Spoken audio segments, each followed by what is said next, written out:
We often define a day by the sun's rise and set. But what if there were days before the sun, or even the moon, existed? Sounds like a paradox, right? Well, join us today as we unpack this millennia-old conundrum, exploring the fascinating explanation offered by ancient scholars to this apparent time travel riddle. You won't want to miss this. But first, hit that like button if you haven't already, and get ready to dive deep into the wisdom preserved in the words of the Prophet Muhammad, peace be upon him. Now let's begin. It was the time of ancient scholars pondering profound questions about the nature of time, existence, and the intricacies of faith, and among them was a discussion that delved into a seemingly paradoxical query. Did days exist before the sun came into being? At first glance, the question seems to present an undeniable contradiction. How can we speak of days preceding the creation of the very elements that define them? Isn't a day essentially the period between sunset and sunrise, fundamentally reliant on the sun's position in the sky? Without the sun, how can we conceptualize the notion of a day? The discussion surrounding this conundrum was not merely an idle curiosity. It stemmed from a statement attributed to the Messenger of God, Abu Hurairah, may Allah be pleased with him, who narrated, God created light on Wednesday, meaning by light the sun. If God wills, if this is true, it implies that celestial bodies such as the earth and the heavens already existed without the presence of the sun and moon. Immediately, this raises a perplexing question. How could days have existed in the absence of the sun and moon, which are traditionally associated with the marking of time? To understand the depth of this apparent paradox, let's break down the question further. On the one hand, we have the widely accepted definition of a day as the period starting from dawn and ending at sunset, a time frame dictated by the sun's movement across the sky. Without the sun, this definition becomes incomplete. On the other hand, we have the assertion that God created light on a specific day, implying that time was structured in a different way before the sun's creation. This raises the question: if God had already established a system of time prior to the sun's existence, what did that system look like? How could he designate specific days, including Wednesday, without the conventional markers of sunrise and sunset? As with many such profound queries, the answer lies in the richness and depth of Islamic teachings. To unravel this, let's turn to the actual text that sparked the discussion, a conversation where the Messenger of God, peace be upon him, is reported to have made this statement. The relevant portion of the text reads, "Say, do you not see that?" When he spoke about the signs of the hour, they asked, "How do you know that?" He said, God created light on Wednesday, meaning by light the sun. If God wills, he created the heavens and the earth, the black thing, meaning darkness, and the white thing, meaning brightness, and placed between them a mirror.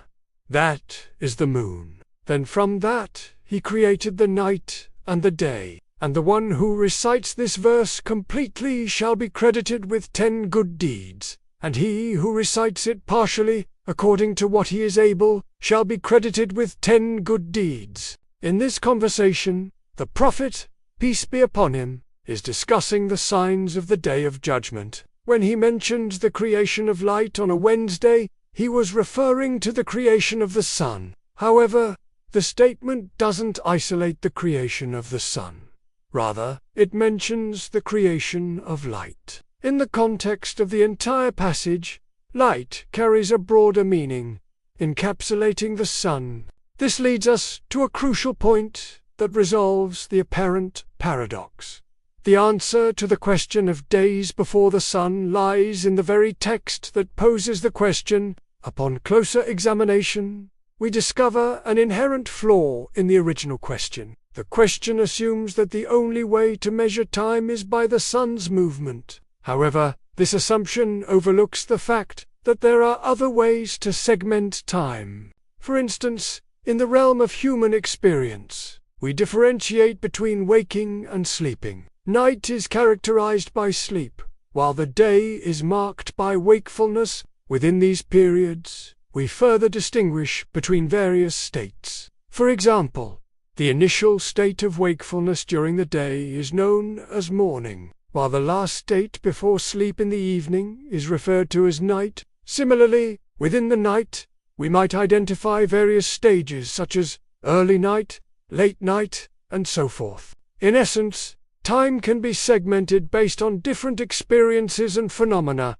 rather than solely relying on celestial movements. And it's precisely this principle that the text alludes to when discussing the time before the sun's creation. To fully grasp this concept, let's consider another passage that offers a clearer illustration. The Quran states, "They have their sustenance in paradise in the morning and in the evening." The mention of morning and evening in this context seems straightforward. However, if we analyze the term morning, we find that it encompasses the entirety of the daytime period in this world. Moreover, the term evening refers to the entire period from the afternoon until nighttime. Essentially, these terms denote the commencement and end of a specific duration. Now, here's the crucial point. The Quran uses these terms to describe the timing of sustenance in paradise. In paradise, there's no night, no darkness, no sun or moon to delineate day and night, and yet the concept of morning and evening still applies to indicate the start and finish of a particular period of time. Let's simplify this further. Imagine an individual who spends the entire day in a cave without any indication of time. Despite the absence of any external timekeeping mechanism, this person will still experience the transition from wakefulness to sleep. They would naturally refer to the beginning of their experience as morning, and the end as night or evening. This serves as a clear parallel to the concept presented in the Quranic verse. Applying this understanding to the question of days before the sun allows us to offer an insightful answer. These days were not necessarily literal 24-hour periods as we understand them today. Instead, they referred to periods comparable to vast stretches of time in our own experience, such as 1,000 years. Each of these days consisted of 12 months, each lasting 30 days. Thus, a single day before the sun could be equivalent to 360 days in our time. In essence, these days were units of duration that served as a means of measurement in a time frame vastly different from our own. It's important to note that this explanation doesn't negate the eventual introduction of the sun and moon as timekeeping celestial bodies. Rather, it highlights the fact that the systems of timekeeping can differ across various periods and contexts. In conclusion, the apparent paradox of days before the sun is resolved through the realization that the question itself is based on a limited understanding of time measurement. By recognizing that time can be segmented in various ways, including through human experiences and the absence of celestial markers, we can better comprehend the richness and flexibility of Islamic teachings. The concept of days before the sun serves as a reminder that our conventional understanding of time is just one lens through which to view this vast universe. There may be other forms of time and duration that we haven't yet discovered or contemplated. So what are your thoughts on this ancient explanation of days before the sun? Did it change your perspective? Let us know in the comments below. If you found this discussion thought-provoking, please don't forget to like and share this video. Your engagement helps us continue to explore these fascinating topics. Thank you for joining us on this journey of discovery. Until next time, stay curious and keep questioning.